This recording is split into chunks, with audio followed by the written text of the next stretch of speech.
Before we begin, please be advised that this episode contains graphic descriptions of violence as presented during the trial.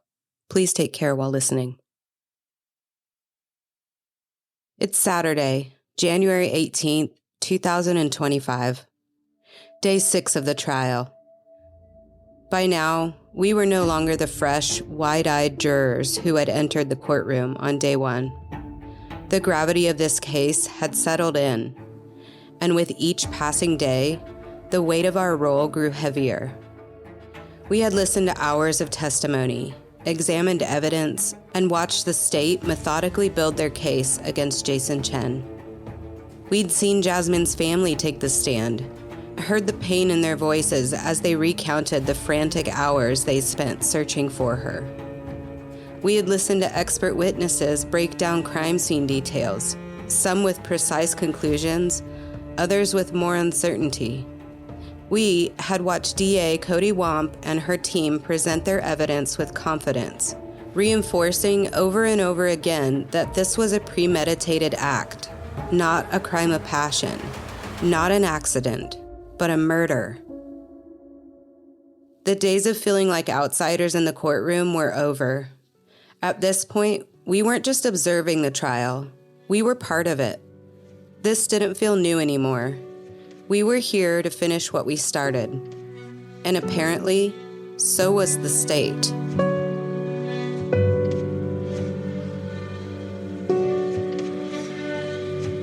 This is Sequestered, a juror's perspective on the murder trial for Jasmine Pace. I'm Sarah, juror number 11.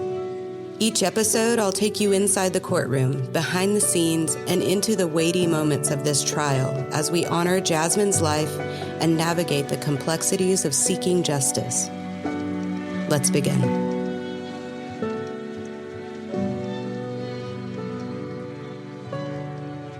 This is episode 7, The State Rests.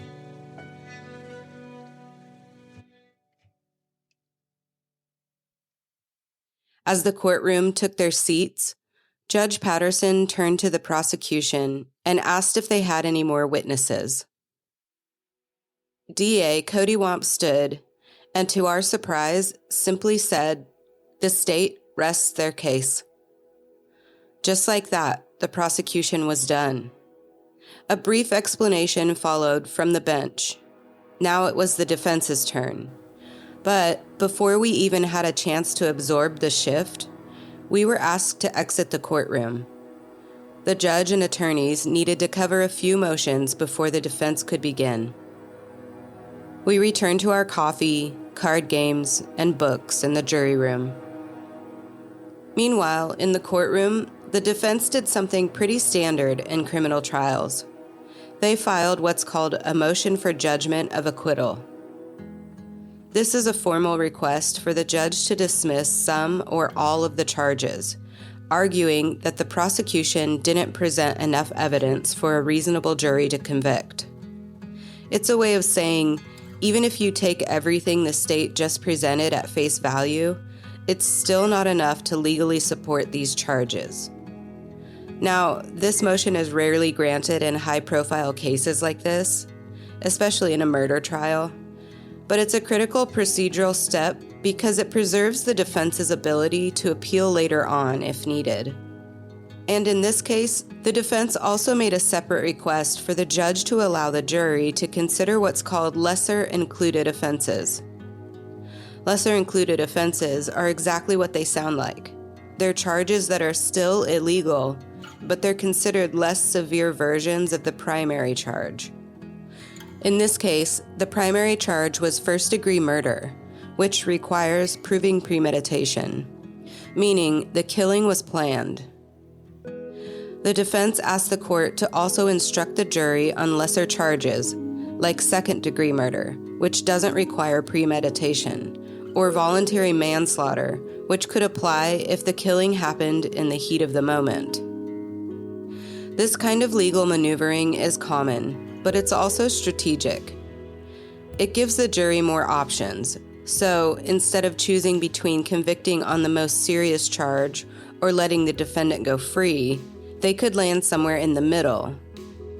It's one of those moments where you could feel both sides preparing for the end game. The defense protecting their client from the harshest sentence possible, and the state holding firm that this was a premeditated, intentional murder. The defense had one more move up their sleeve. Mr. Weiss renewed a motion he'd already tried once before. He asked the judge to allow a forensic psychologist named Dr. Douglas Lewis to testify for the defense. Now, this wasn't just a random request, because earlier in the trial, the state's expert, medical examiner Dr. Stephen Cogswell, actually said that the best kind of expert to speak to Jason Chen's state of mind would be a forensic psychologist. That's exactly who Dr. Lewis was, and the defense wanted to bring him in to testify about Jason's ability, or inability, to form premeditation. This is important because premeditation is what separates first-degree murder from the other lesser charges I mentioned. If Jason didn't have the mental capacity to form premeditation, the jury could consider a lesser offense like second-degree murder or even manslaughter. For a second time, Judge Patterson denied the request, and the reasoning was layered. First, Judge Patterson said Dr. Lewis's opinions were too speculative, meaning they didn't meet the legal standard of certainty needed for expert testimony. Basically, his opinion didn't cross that line from "this could be possible" to "this is what happened to a reasonable degree of psychological certainty." Also, because the defense had waited until after the trial started to formally request Dr. Lewis's testimony, Judge Patterson ruled it would be unfair to the state to allow it at this point in the trial. So the motion was denied, again. The defense took a break here to organize their witnesses, and about 30 minutes later, we entered the courtroom and took our seats in the jury box. The defense calls their first witness to the stand, Courtney Paglino-Brewer. Courtney was the neighbor who lived in apartment 110, the unit directly below Jason Chen's apartment.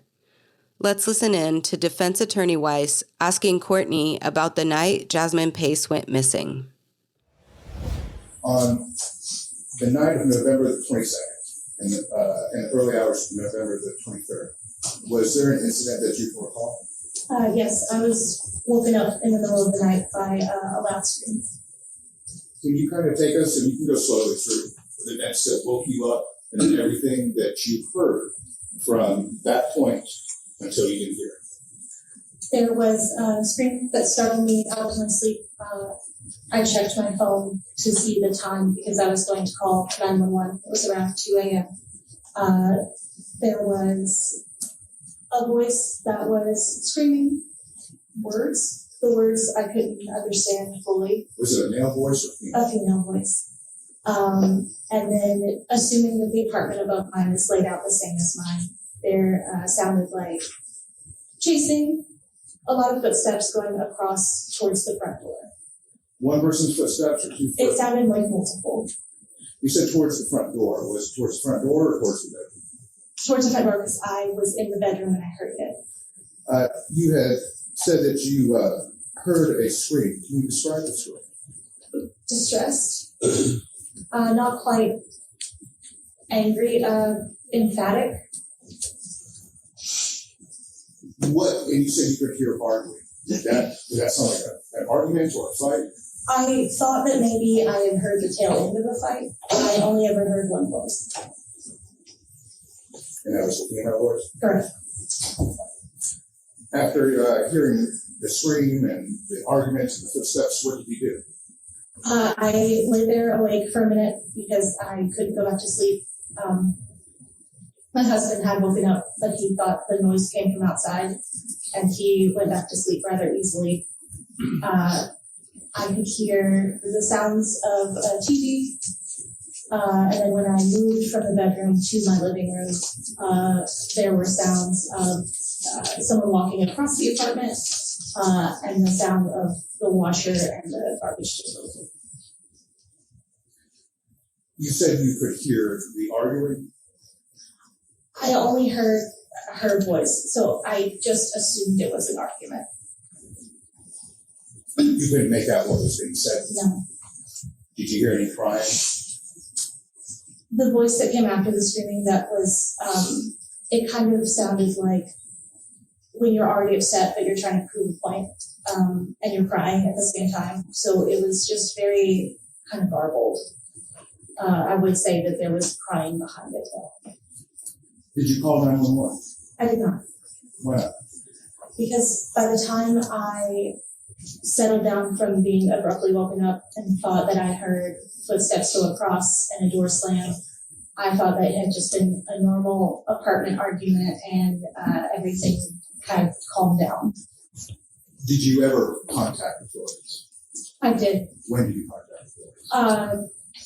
I want to say the 27th or the 28th. Why did you contact authorities? Because I had seen the missing persons poster for Jasmine on Facebook, and connected the dots of her last known location being the floor above mine. And so I submitted a tip to Crime Stoppers saying what I heard, and I just thought it was the right thing to do. And is what you told Crime Stoppers then the same thing as you testified so far this morning? Yes, sir. Courtney testified that in the early hours of November 23rd, the night Jasmine was murdered, she was jolted awake by a loud, panicked scream. It startled her so much, she immediately grabbed her phone to check the time, thinking she might need to call 911. According to her, it was 2:11 a.m. It was the voice that stuck with her. The scream she heard came from a woman, and after that initial burst of terror, Courtney could hear her trying to talk through sobs, like she was crying and arguing at the same time. The words were garbled, and Courtney couldn't make out exactly what was being said. Then came what she described as chasing, the sounds of two people running from the floor directly above her toward the front door of the apartment, followed by the distinct sound of the front door slamming. 20 minutes later, Courtney heard the TV in the bedroom turn on loudly, and about 30 minutes after that, she hears the garbage disposal turn on, and then the washing machine, which she described were both running at the same time. It wasn't until days later, when Courtney saw Jasmine's missing person flyer on Facebook, that she realized what she had actually heard. According to the flyer, Jasmine's last known location was at 110 Tremont Street, apartment 210, the apartment directly above hers. That's when Courtney knew she had to say something. She immediately submitted a tip to Crime Stoppers, sharing everything she remembered from that night. As I sat there listening to Courtney, my mind couldn't stop racing with questions. Questions, of course, that no one could fully answer. Was the TV turned up to cover the sound of something no one was supposed to hear? What was Jason washing in the middle of the night? Sheets? Clothes? Something worse? And the garbage disposal. What did he put down there? Was it something small? Or was it evidence of something that could never be recovered? None of us knew for sure. But what haunted me the most was the realization that Jason wasn't just up late tidying his apartment. He wasn't cleaning the house. He was covering up a crime scene right above Courtney's head. The next witness was Jasmine's biological father, Travis Pace. Something to be aware of is that Travis and Jasmine's mom, now Katrina Bean, are divorced. With Mr. Weiss's leading, Travis took us through the night Jasmine's family realized she was missing, November 26th into the early morning hours of the 27th. On the 26th, Travis was out to dinner with friends celebrating Thanksgiving when his daughter Gabby called in a panic. Jasmine wasn't answering her phone, and no one knew where she was. Travis and his girlfriend drove to the last location Jasmine's phone had pinged, a building near Tremont Street. When they got there, they found Gabby and some of Jasmine's friends, all trying to figure out how to get inside. They managed to get into the building through a back door and started knocking, loudly, on every door they could. They were desperate to make noise, to wake people up, and to find someone who had seen Jasmine. And that's when they learned about Jason Chen. A neighbor told them Jason lived on the second floor and that Jasmine had been there recently. That's all they needed to hear. Travis went straight to Jason's apartment and knocked. There was no answer. The door was locked, but Travis managed to force the handle open. What he found inside made his stomach drop. The apartment was empty, but it was clear someone had left in a hurry. The bed was unmade, and there were female items in the bathroom. When Travis opened a desk drawer, there was Jasmine's driver's license and credit cards, just sitting there in a neat little stack. That's the moment he knew something was terribly wrong. What did you do in the bedroom? Looked. There were no persons in the bedroom. So now I turned around with a different goal of not looking for a person, but to look for evidence of Jasmine. What did you do to look for evidence of Jasmine? The cabinets were open, things were on the surface, and it appeared there were female products in the bathroom. And walking forward and opening the drawer. The drawer of what? There was a computer desk in the top left of the apartment if you're facing to the hallway. So if you enter in through the door, is it to the right? It's to the right immediately. There's a computer desk. Open the drawer. Jasmine's driver's license was right there on the top, stacked up in a pile. Slid it, her credit cards, her bank cards, and a stack of all of Jasmine's cards and identifications were right there. What did you do? I took them out of the drawer and I spread them apart widely, distinctly, from left to right. Why did you do that? Without a search warrant, they could not open a drawer and look for those themselves. And telling them that they were there, it was hearsay. But if I laid it across the countertop and they flashed their light on it and recorded it, they can show that to missing persons. There's something moving it forward. You needed to do something to help the police investigate your missing person. Yes. What did you do after you laid out the cards? Called 911. Actually, as soon as I opened the drawer and I saw the cards, I called 911 and told them to call 911. This is absolutely the apartment that Jasmine was in. Travis immediately stepped out of the apartment and called 911. At this point, Mr. Weiss asked Travis Pace if he would recognize himself on a 911 recording. The state objected wildly, and the jury was asked to leave the courtroom. While we were out, they played the 911 tape for Travis Pace, but Judge Patterson ultimately overruled the option to play it in court, so we never heard it. All we know is that Travis told the 911 operator exactly where they were and that Jasmine had been missing since Wednesday. Here is Travis Pace talking about his interaction with the officers on scene. Take a report and submit a report to missing persons. I said, you get them on the scene. They're on standby. They're not reporting to the scene. Call your detective or your sergeant and put pressure on their sergeant to make their sergeant force homicide. Force homicide. To show up. He said the best I can do would be to tell my sergeant that I think it's important to put pressure on their sergeant and see what happens. It's the best I can do for you. Did they tell you not to go back into the apartment? I don't remember. Did you ever go back into the apartment? Yes. When did you go back into the apartment? Immediately, right when they drove off. What did you do? Continue to look for more things. What were you looking for? Anything that would lead to finding Jasmine. How long were you in the apartment? Couldn't tell you. As soon as the officers left, Travis went back into Jason Chen's apartment. He spent the next hour searching, looking for any clue that might lead him to Jasmine. Sitting in that jury box, what stood out to me was how clear it was that Travis wasn't thinking about evidence, chain of custody, or crime scene protocols that night. He was thinking like a dad, desperate to find his daughter. and doing anything he could. I couldn't quite figure out the defense's angle in calling Travis to the stand. So far, everything he testified to only seemed to strengthen the case against Jason Chen. Defense attorney Weiss takes a sharp turn after this. He focuses on the small discrepancies between Travis Pace's and Katrina Bean's testimony on the night they all went to the Tremont Apartments looking for Jasmine. I'm assuming this was to put doubt in our minds that their stories didn't totally line up, but it seemed like such a small detail. If you remember, on day one of the trial, Katrina Bean testified that they used a credit card to break into Jason Chen's apartment.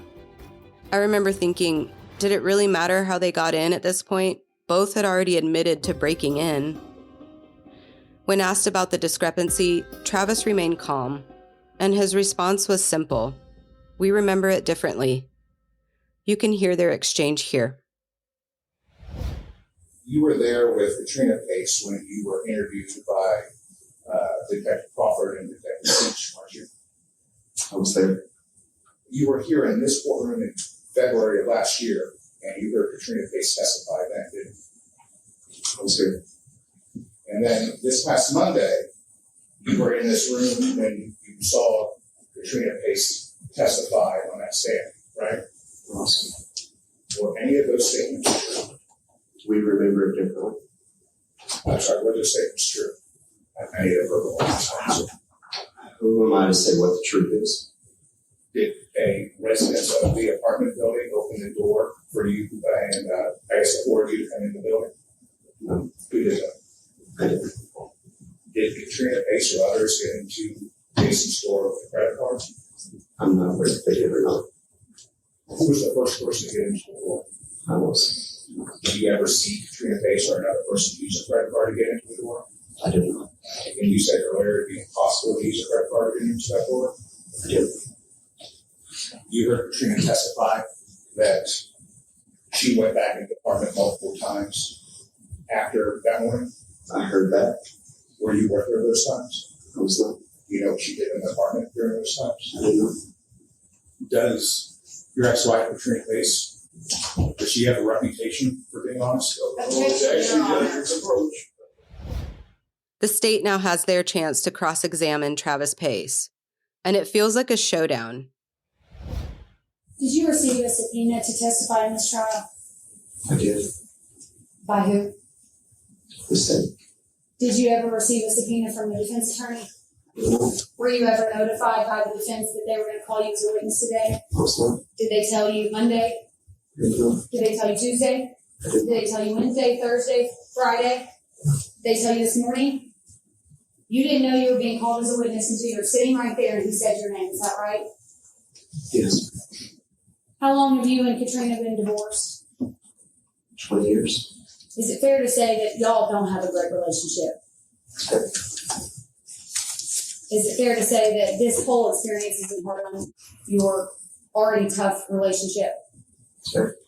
Would you say that you're the one that initially saw Jasmine's photo ID, her driver's license, and her credit cards in Mr. Chen's apartment? I believe so. Were they in the desk drawer? They were. And you took them out and put them on the desk, is that correct? I did. And you were knocking on doors because you couldn't find your daughter, could you? Correct. And all you were trying to do was find your daughter. Correct. You were desperate. You were desperate. Yeah. You thought she might be in Jason Chen's apartment, didn't you? I don't know that part. Would you have done anything to get in that apartment? I would have. Because you had reason to believe, based on what the neighbors told you, that she could have been in danger. Yeah.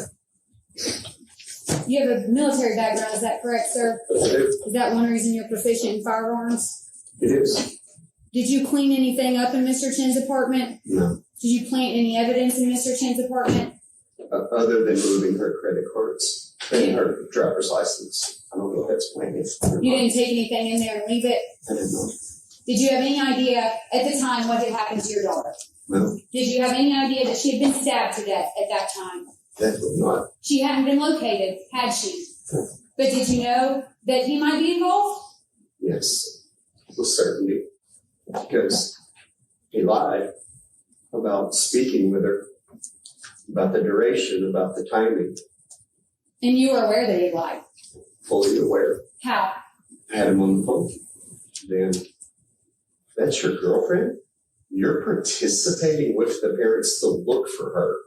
What can I do? I'm equally concerned that she's missing. How can we find her together? And the fact that that wasn't happening was the biggest immediate flag. He's my number one suspect. Well, did he tell you that he did it, but it's because she came after him with wine glasses? No, he lied. When did he say he had seen her last? He lied about that. Do you recall when he had said he had seen her last?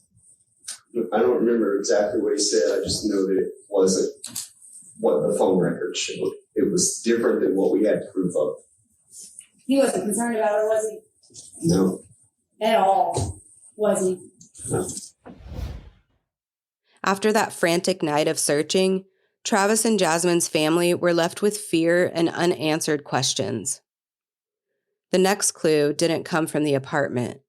It came from Jasmine's own Facebook account. At some point on Saturday, November 26th, a photo was posted to her Facebook page. It was a picture of Jasmine, but immediately her family and friends knew something was wrong. Were you monitoring Facebook during this time period? We were. Do you recall a time that week when a photo was posted from your daughter's Facebook account? It was literally like the match that lit this whole thing on fire, because it was not a modest photograph posted on Facebook, and anybody that knew Jasmine knew she would not have posted that. And it was a different timeline of her photo, so it wasn't even recent either. There was just so many problems with it that it drew immediate red flags to everybody in the family and friends and people that knew her. What day was that posted? I believe that was the same Saturday, the 26th. So The 26th, Saturday the 26th. Saturday, the 26th. And how do you know it wasn't a recent photo of her? She has tattoos, and we can know basically what month and year it is on which tattoos she has. Did she have tattoos in the photo she allegedly posted from her Facebook the week of Thanksgiving? They were missing, which means that it most definitely was an earlier photograph. After some back and forth with the judge, the Facebook photo they're talking about was finally displayed on the screen. The courtroom was now presented with an image of Jasmine standing in front of a mirror taking a photo of herself with her phone. She was wearing black lace lingerie, and as her father later described, it was not a photo Jasmine would have ever chosen to share publicly. Below the image was a caption that read, "Enjoying Thanksgiving with my baby." But Jasmine hadn't been with anyone for Thanksgiving, and the words didn't sound like her at all. Then came the most chilling realization. This wasn't even a recent photo of Jasmine. Her arms and body were missing the tattoos her family and friends knew well, marks that should have been there if this was a recent photo of her. Jasmine hadn't posted this. Jason had. It felt fake, forced, as if someone was trying to make it look like she was alive and well, when her family already knew she wasn't. As Travis put it, this was the match that lit this whole thing on fire. In other words, this was the moment when everything shifted for the family. Jasmine wasn't just missing. Someone was actively manipulating the narrative, rewriting her story in real time. Is this the photo that I just showed you? Yes, it is. Is that your daughter? Was. Does she have tattoos on her arm, on her shoulder in that photo, Mr. Pace? No. Does that say enjoying Thanksgiving with my baby? It does. And you now know when that was posted from Facebook, she was dead. Is that right? And you now know But at this point in time, he had her phone, didn't he? You did. Nothing further, Judge.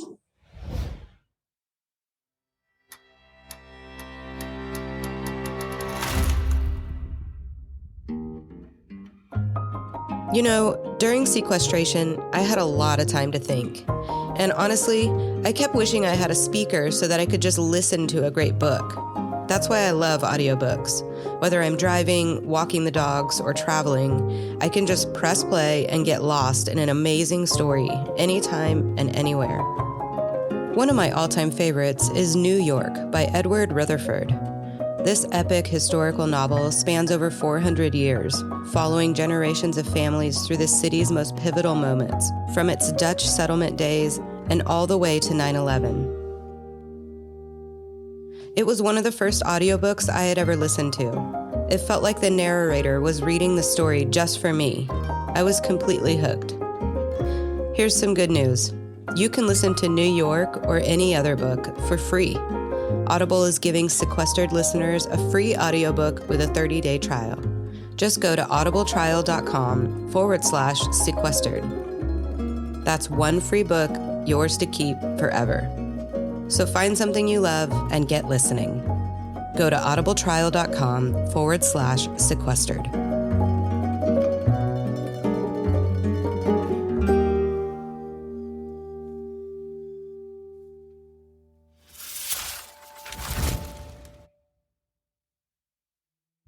As we sat there listening to Travis walk through how the family pieced all of this together, how they knew without a doubt that Jasmine would never post something like that, it was one of the clearest windows we got into who Jason Chen really was. This wasn't just about hiding evidence. This was about control. Even after Jasmine was gone, Jason was still trying to control the narrative and manipulate how the world saw her. Once Travis finished his testimony, Judge Patterson let the jury ask questions. This was the part where we could write down anything we still wanted to know. The judge and attorneys would review the questions, and if they were appropriate, he would ask them directly to the witness right there in open court. There was something incredibly human about this part of the process. It wasn't lawyers trying to make a point.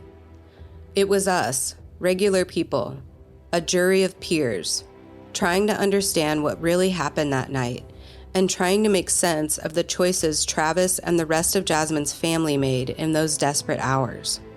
The first question was simple. How well did Travis even know Jason? Did he know they were dating? Had Jasmine ever mentioned him directly?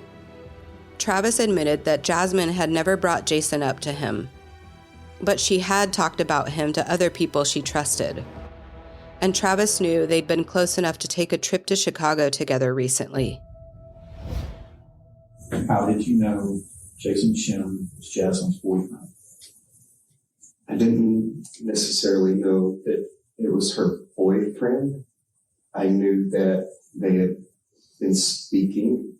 His name had been spoken about, and that they knowingly went on a trip to Chicago together, and that his name was relevant.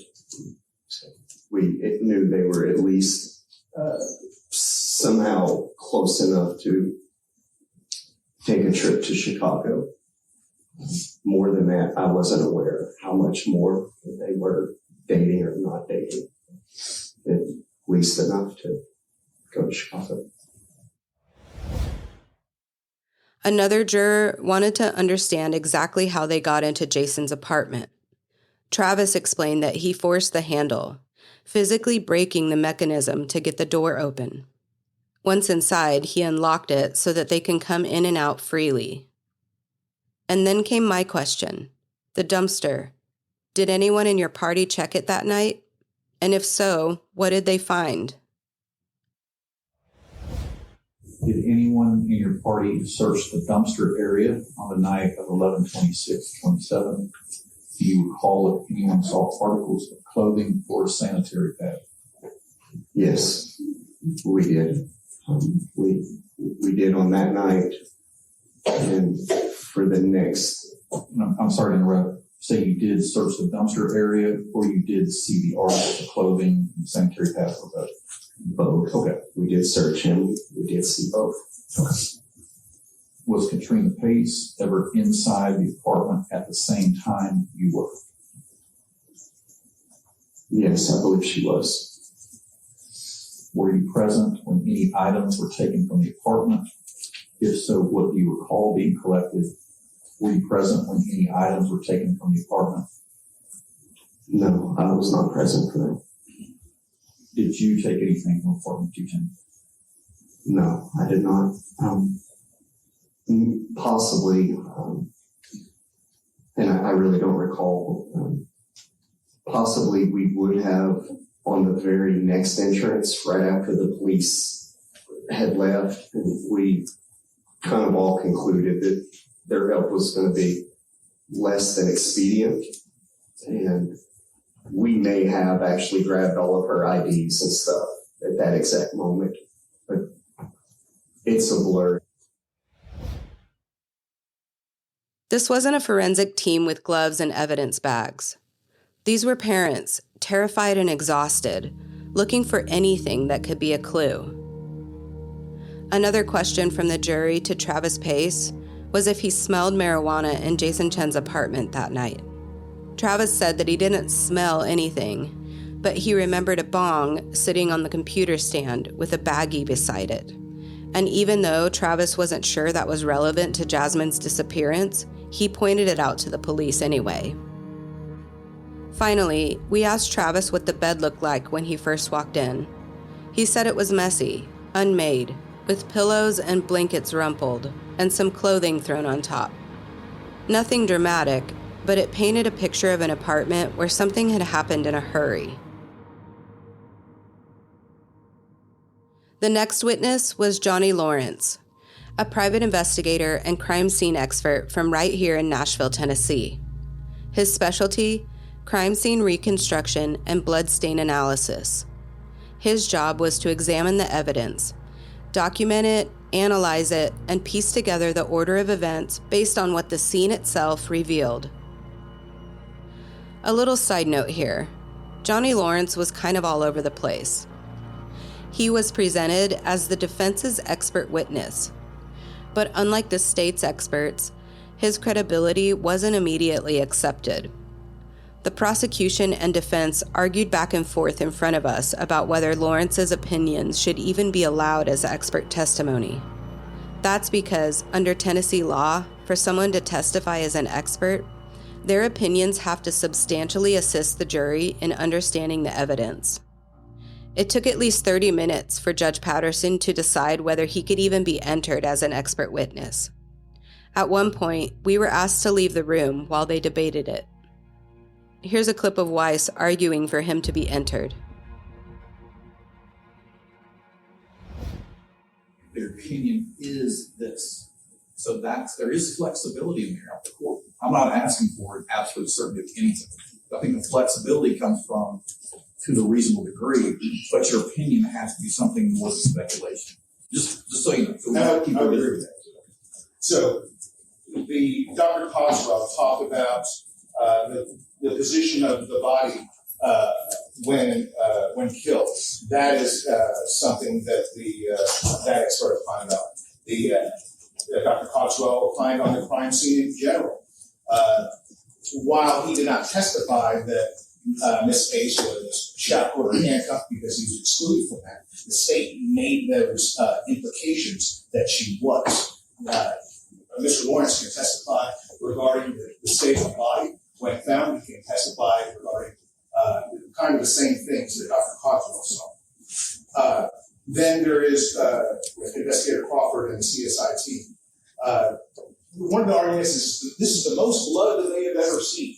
Our argument, our rebuttal is they're not seeing just blood. What we're seeing is the cleaning materials that we talked about, that all these people that have contaminated the scene. So yes, the court is probably right. I have one uncontamination, but it's not just blood that would have been tracked throughout the apartment. It would be the cleaning materials too, and he can opine on that as well. Then one of the most serious things, and one of the most important things that we need Mr. Lawrence to testify about is how the Chattanooga Police Department, the crime scene investigation, collected evidence. And more importantly, and what's going to come out through Mr. Lawrence are pieces of evidence, specifically one piece of evidence that CPD still doesn't know about. So it's important for me to be able to introduce that through this witness. When we returned to the courtroom, Johnny Lawrence was still on the stand. Judge Patterson ruled that we would hear his testimony, but he made it clear it was just one expert's opinion, not fact. Lawrence was sworn in, and we were ready to hear what he had to say. Unlike the state's experts, Lawrence wasn't involved from the start. He was hired by the defense in early December 2022, weeks after the initial investigation.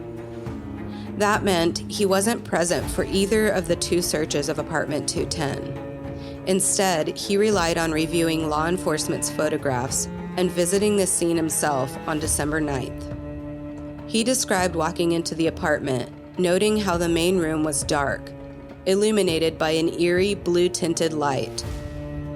He took his own photos, conducted his own tests, and quickly formed his opinion. This crime scene had been contaminated. I'm going to be honest, Lawrence's testimony was a bit painful to sit through. He struggled to clarify whether his statements were conclusions, theories, or just opinions. At one point, Judge Patterson had to step in. Here's what I have, Mr. Weiss, and we'll let him flesh these out in more detail if you want to, Mr. As far as opinions that this witness, as an expert, might testify to, I've got his opinions that nothing can show where she died. However, a big party incident took place in the bedroom. As far as the investigation, more blue stars should have been applied, and also the scene was contaminated. Multiple alcohol brought in and left out. So those are the opinions that I have as far as this expert witness perhaps providing to the jury. If there's something I've missed, something you want to explain more, that's where we're. One correction on that, sir. The blue star, not that little blue star needed to be added, but different types of techniques after the blue star. And that's where the glucose crystal provider comes in. So there's other tests. There's other tests. Despite the confusion, Mr. Lawrence pressed on. He detailed his examination of Jason Chen's apartment, describing blood stains, transfer stains, and impact stains that suggested potential contamination. Using digital crime scene photos, he enhanced images to reveal new details, including what he believed to be a blood transfer stain on a maroon sheet, possibly from Jasmine Pace's hand. But discrepancies started to emerge. Lawrence pointed out differences between police body cam footage and the crime scene photos later taken, indicating that items had been moved after officers arrived. He also highlighted the challenges of interpreting blood spatter patterns, noting that contamination could have come from multiple sources: Jason Chen, law enforcement, or even the initial investigation itself. To his credit, Lawrence never claimed to have all the answers. He didn't say, "This is exactly how Jasmine died, and this is exactly what happened in apartment 210. In fact, he repeatedly emphasized that he couldn't reach any absolute conclusions beyond a reasonable doubt, which, ironically, is the state's job. Judge Patterson even reminded him of that. Still, while Lawrence couldn't offer definitive answers, he did form theories, educated guesses based on the patterns and traces left behind. One of those theories: blood wasn't just present in one area. It had been moved, tracked, and smeared across different parts of the apartment, suggesting that after Jasmine was injured, there was movement. For us as jurors, this put us in a strange position. On one hand, we had an expert telling us that gaps existed in the investigation, that key evidence may have been missed. But on the other hand, even he admitted that he couldn't say with certainty what happened in that apartment. And that left us with more questions than answers. Here's Latricia Thomas from News Channel 9 sharing a wrap-up of Day 6 in the courtroom. Images of the day came from this, a maroon sheet that was found in Jason Chen's apartment. But how it was found and in what direction and in what specific part of the bed remains to be seen. And that's because what Johnny Lawrence testified himself about, which is the changing in the crime scene from the first time Chattanooga police officers went in with their body cameras on, which would have been November 27th in the early morning hours after Pace's mother and father called them there, to when those crime scene photos were later taken by CSI investigators from the Chattanooga Police Department. Now, we've seen these images before in hearings about this case. Let's take a little bit of a look about what some of them show. We're not going to show all of them to you. You can see here in these comparison images, they're pointing out a few different things. They're saying a door was closed. Again, there's a lapse of several days in between these two. Different items there on the floor. The blind position is different. And then if you can see in the right-hand image, there's a pair of underwear that's on the floor that isn't there in the first image. Another thing that the prosecution brought up on cross-examination of Mr. Lawrence was the direction and the shape of these supposed handprint blood transfers there. They pointed out, if you look at that first big spot there that could be a finger, the edge is very straight. And the prosecution asked Mr. Lawrence, if you have a handprint, is the edge of it usually straight? Well, let me just read you the transcription of the testimony there. This is homicide investigator Paul Moyle from the prosecutor's office. He asked Lawrence, isn't it possible, sir, that what we actually see on the screen is not a bloody handprint or bloody fingerprints, but where the cloth that had been folded over and the transfer happened that way? And then Mr. Lawrence answers, not necessarily, because you have to understand what this stain is showing is variants of the fingers that have blood on them. And then we don't know how much blood was on there if this was a hand. So again, on cross-examination, the prosecution getting Lawrence to say that he's not sure that it was a hand either. So a lot of doubt about what we were actually seeing in some of these photographs raised, and something I thought was very interesting. Again, we've been talking in this case about how the jury is allowed to ask questions of the witnesses after the state and the defense are done. And the Judge Boyd Patterson, has actually commended the jury on how good of notes they're taking and how specific their questions are. So one juror asks about the items that are moved in the apartment. Again, these items from Mr. Lawrence's own report. So the judge reads the jury question there at the end. Do you think it's possible that Jason Chen moved items on November 27th after the body cam footage was filmed? Since cellular records, again, this is from earlier testimony in the week, show him in that same area later in the day. So a cell phone expert who extracted the locations of Jason Chen testified earlier in this week that he was in the same location of Tremont Street later on the 27th. And then this is kind of where this all comes down. The expert witness, Mr. Lawrence, says there's nothing that gives me any information about who moved the items he's talking about. There's nothing to lock in who it was.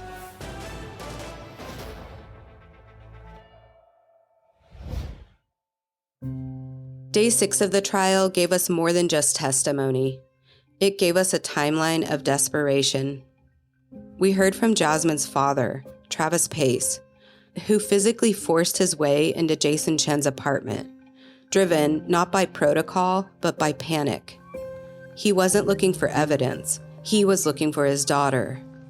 We heard from Courtney, the downstairs neighbor, who unknowingly became the ear witness to Jasmine's final moments, hearing a scream, the chase, and sobs that would later haunt us all. And we heard from Johnny Lawrence, a private investigator who was brought in too late. His job was to reconstruct a crime scene that had already been trampled through by family, by law enforcement, and by Jason himself. What Lawrence gave us wasn't certainty. It was a list of what-ifs. And that was the defense's entire case. 3 witnesses. None of them did much to help their argument, and then just like that, they were done. After all the buildup, all the motions, and all the attempts to poke holes in the state's case, the defense rested, with Johnny Lawrence as their final witness. No bombshell revelations, no airtight alibis, just speculation, discrepancies, and a forensic expert who wasn't even there when the evidence was collected. For a case of this magnitude, it felt underwhelming. Next time on Sequestered. Victims matter. Jasmine Pace is not just some girl listed in an autopsy report.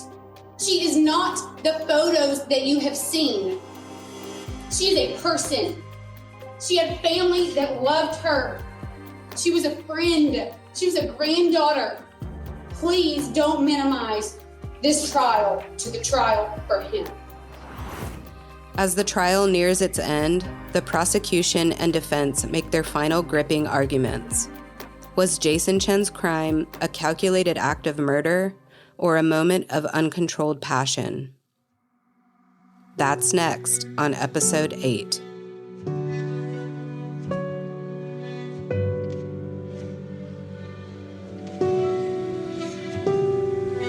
Thank you for listening to Sequestered, a juror's perspective on the murder trial for Jasmine Pace. Each episode brings us closer to understanding the trial, the people involved, and the weight of seeking justice. If this story speaks to you, please follow, share, and continue the conversation with us. Jasmine's story deserves to be remembered. This is a BP production. The show is written, edited, and produced by me, Sarah Reed, with co-production by Andrea Clyde. News clips featured in this episode were sourced from WTVC News Channel 9, Local 3 News Chattanooga, and the Law and Crime Network. Music and sound design are curated to reflect the gravity and sensitivity of this story, and with the intent to honor Jasmine, her family, and the community affected by her death. For more information or to connect with us, visit sequesteredpod.com or follow us on Instagram at sequesteredpod. Thank you for listening. Until next time, stay curious and stay safe.